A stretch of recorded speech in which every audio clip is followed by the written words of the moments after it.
안녕하십니까. 미국에 살고 있는 40대 아저씨입니다.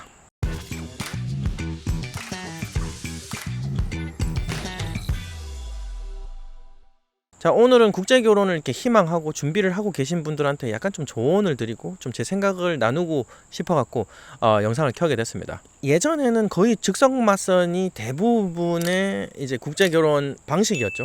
그렇지만은 거기에 대한 좀 문제도 많이 있고 시선도 많이 안 좋다가 보니까 이제 연애결혼 방식이라는 게 나왔습니다. 그래서 즉석맞선 방식 그리고 연애결혼 방식에 대해서 장단점이 궁금해 하시는 분들이 계신 것 같아서 거기에 대해서 말씀을 좀 나눠볼까 합니다.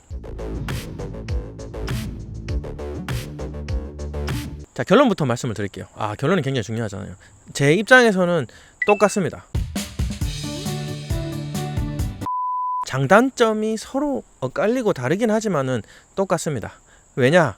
즉선 맞선에 가서 사람을 직접 한 번에 만나서 결정하는 거 굉장히 좀 리스크가 있고 어려운 결정을 해야 되죠. 그래서 많이 중압감도 느끼기도 합니다. 하지만 연애 결혼 방식에도 또 단점이 있게 됩니다. 그래서 우리가 연애 결혼 방식이라고 해가지고 그 사람이랑 매칭이 되고 그리고 뭐 한 달에 한 번씩 계속 봐가지고 우리가 결혼 결정을 할 때까지 6개월이고 1년이고 우리가 마음의 결정이 될 때까지 그렇게 볼 수 있는 게 아니에요. 연애 결혼을 한다고 해가지고 영상맞선으로 봐가지고 이제 매칭이 되고 나면 그때부터 그냥 실제로 보기 전까지 둘이 연락을 하고 지내는 사이입니다. 자, 그렇게 되면은 장단점에 대해서 좀 말씀을 나눠보도록 하죠. 연애 결혼 기준으로 좀 말씀을 드려보도록 하겠습니다. 연애 결혼을 하게 되면은 이제 선 매칭을 하게 되겠죠. 이렇게 사진을 보고 서로 이 사람 괜찮습니다. 저 사람 괜찮습니다. 이렇게 하면 이분하고 영상통화할게요. 그래서 그분하고 얼굴을 뵙는 거죠. 그래서 얘기를 하다 보면 마음에 들어서 매칭하겠습니다. 이렇게 하면 매칭을 하게 됩니다. 매칭을 하게 되면 이제 그때부터 이제 가서 약혼식 하러 갈 때까지 이렇게 연락을 하고 지내죠. 제가 자세히는 몰라서 그 약혼식을 하러 입국을 하기 전에 자주 이렇게 들락날락 하는 경우가 있는지는 잘 모르겠지만은 그 기간이 그렇게 길지도 않습니다. 길어봤자 뭐 한두 달이죠. 왜냐?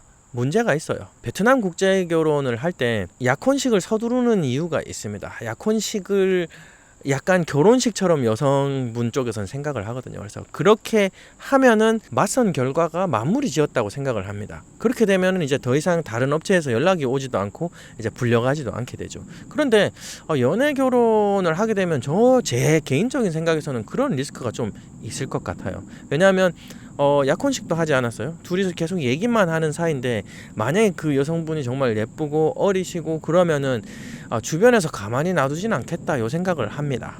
그렇게 돼서 제가 연애 결혼하는 업체하고 연락을 해봤을 때 얘기를 하더라고요. 영상맞선으로 해가지고 매칭이 되면은 이제 다음에 볼 때까지 기간이 사실 한 달은 넘기지 마세요. 그러니까 왜요? 그동안에 연애하는 거 아닌가요? 얘기해서 그게 맞긴 맞는데 이 여성분들이 그렇게 오래 기다릴 수가 없습니다. 이렇게 말씀을 하더라고요.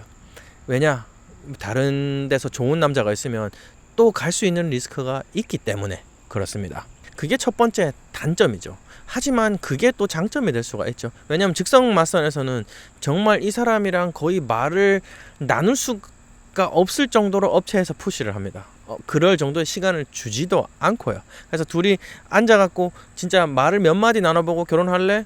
꼬꼬꼬꼬 한 다음에 맞선 매칭이 되고 그러면 저녁 먹으러 가서 얘기를 좀 나누고 이런 식으로 돼 있거든요. 그래서 사실 매칭이 결정될 때까지는 거의 말을 나눌 수가 없죠. 그래서 그게 크나큰 단점이긴 하지만 연애 결혼에서는 사실 영상맞선으로도 매칭이 되는 게 그것도 매칭이라고 보긴 봅니다. 하지만 그래도 약혼식 하기 전까지는 사람을 좀 알아볼 기회가 있다. 요런 부분이 있고요. 하지만 또 연애 결혼의 단점이 있습니다.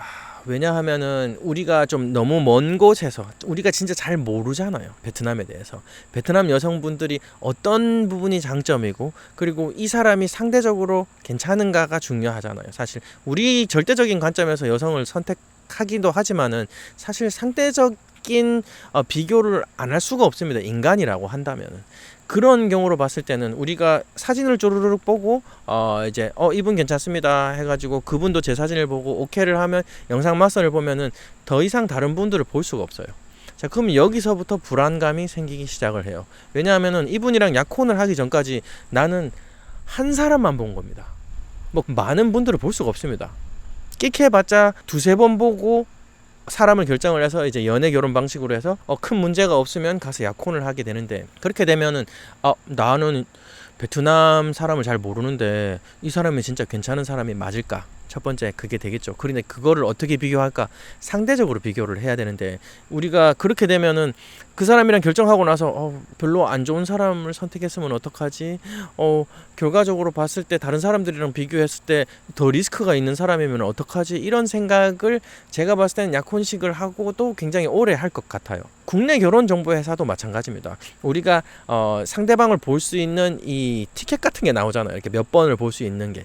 최대한 많이 보려고 하지, 한 사람 보고 이 사람 좀 괜찮은데 하고 결혼 결정을 하는 사람은 거의 없다고 봅니다. 그렇게 해서 그래서 애프터 몇 번 해보고 그 와중에 또 선을 보고 이렇게 해서 여러 명을 보잖아요. 그런데 연애 결혼 방식은 그거조차도 안 됩니다. 그분이랑 연애 매칭이 되면은 다른 사람을 더 이상 볼 수가 없어요. 그분이랑 아예 이제 깨지지 않는 이상은. 이제 그렇게 돼서 좀 어려움이 있습니다. 그래서 제가 즉석 맞선을 선택한 가장 큰 이유가 그거예요. 제가 봤을 때는 이분 정말 괜찮은데, 사진으로도 괜찮았어요. 영상으로 봤더니 또 좀 괜찮아. 그런데 이분이 정말 최선의 선택이었을까 나한테. 왜냐면 우리도 연애도 보면은 그 사람을 볼 때 그 주변이랑 상대적인 평가를 해서 하지, 이 사람 절대적인 평가를 해가지고 만날 수는 없는 거거든요.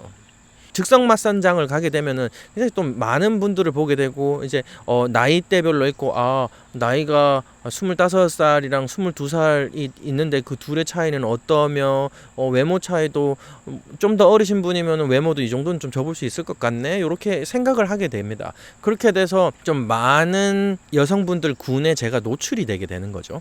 그런 부분이 굉장히 또 장점이라고 생각을 하게 되고요. 연애 결혼 방식의 또 한 가지 단점이라고 생각을 하게 된다면은 이거는 좀 저한테 좀 많이 또 적용이 되는 말이기는 한데, 시간이 좀 더 걸릴 수가 있죠. 근데 좀 느긋하게 보는 게 맞다고 생각하시는 분들이 있긴 있어요. 이것도 좀 잘 생각을 해봐야 되는 게, 연애 기간에 뭔가 좀 잘못되면 뻐그러지고, 그러면 또 다른 분을 선택하게 되고, 이렇게 되면 추가 비용이 또 계속 발생할 수가 있기도 하고요. 약혼식 때까지 기간이 계속 밀리게 됩니다. 안 그래도 약혼식까지 연애 결혼 방식은 거의 뭐 한두 달 정도 걸리게 되기도 하고요. 그리고 뻐그라질 때마다 한 달씩 또 이렇게 추가가 연장이 되고 하니까는 좀 기간적인 문제도 있을 수가 있다, 이렇게 말씀을 드리고 싶습니다. 아까 말씀드렸듯이 여성분이 다른 더 좋은 조건에 중간에 또 빠져나가는 경우가 생기게 되면 또 마음의 상처도 좀 많이 얻을 수도 있기도 하고요. 그래서 또 즉석 맞선을 선택한 이유 자체가 요즘은 베트남 여성분들도 그렇다고 합니다. 이혼보다는 파혼이 낫다고 생각을 해요. 진짜 인물이 안 좋고 나이 많은 사람 다 상관없어, 그냥 한국만 가면 돼. 그렇지만 내가 한국만 갈 수 있으면 이 사람 그냥 사랑해주고 살 거야, 난 그냥 잘 볼필해주고 내 남편으로 생각할게, 이렇게 생각하시는 분들이 그렇게 많이 없다는 거죠. 한국을 갈 수 있더라도 사람이 아니면은 여성 쪽에서도 파혼을 하는 경우가 굉장히 많다고 합니다. 근데 사실 실제로 그렇게 하면서 한국에서 최근에 결혼하신 분들은 이혼율이 떨어지고, 이제 업체 입장에서 보면 파혼율이 굉장히 많이 올라갔다, 이렇게 말씀들을 많이 하시거든요. 그래서 즉석 맞선을 봐가지고 빠르게 약혼식을 했다고 하더라도 이 한국에 들어와서 혼인신고를 또 하기 전까지는 이제 연애 기간이라고 보시면 될 것 같고요. 그리고 그 사이에 충분히 서로를 알아갈 수 있는 기간이 있다, 이렇게 말씀을 드리고 싶습니다. 그래서 즉석 맞선을 제가 선택을 하고도 그렇게 걱정을 많이 안 했던 것 같고요. 그리고 즉석 맞선의 장점이 저한테는 좀 더 많이 있었고요. 하지만 장단점이 너무 이렇게 황명하게 또 이렇게 있기도 하고, 근데 결론적으로는 똑같습니다. 솔직히 영상 맞선을 봐갖고 그 사람이랑 문자하고 영상 통화를 뭐 한 달 정도 했다고 해가지고 즉석 맞선에서 바로 선택하는 거에 비해서 얼마나 더 좋은 결과를 얻을 수 있을까요? 또이또입니다. 저는 그렇게 생각을 해요. 저는 그렇게 생각을 하기 때문에, 그래서 즉석 맞선을 하시는 분들을 보면은 이제 연애 결혼 이거 뭐 말도 안 되는 소리입니다, 이렇게 해서 광고를 하시고요. 그리고 연애 결혼으로 하시는 분은 즉석 맞선 너무 말이 안 되지 않나요? 이제 연애 결혼으로 해요, 이렇게 또 소개하시는 분들이 계시고요. 사실 제 살 까먹기라고 봐요. 왜냐하면 둘 다 똑같습니다. 똑같기 때문에 그래요. 그래서 너무 즉석 맞선이라든지 연애 결혼 방식이라든지 대해서 걱정 많이 하지 마시고요. 제가 말씀드린 그런 장단점을 생각해서 나는 요게 그날 그래도 요게 좀 더 잘 맞는 것 같네, 나는 그래도 요게 좀 더 나은 것 같네, 이렇게 판단하는데 유익한 정보가 되었길 바라면서 오늘 영상은 여기까지 하도록 하겠습니다. 감사합니다. 바이.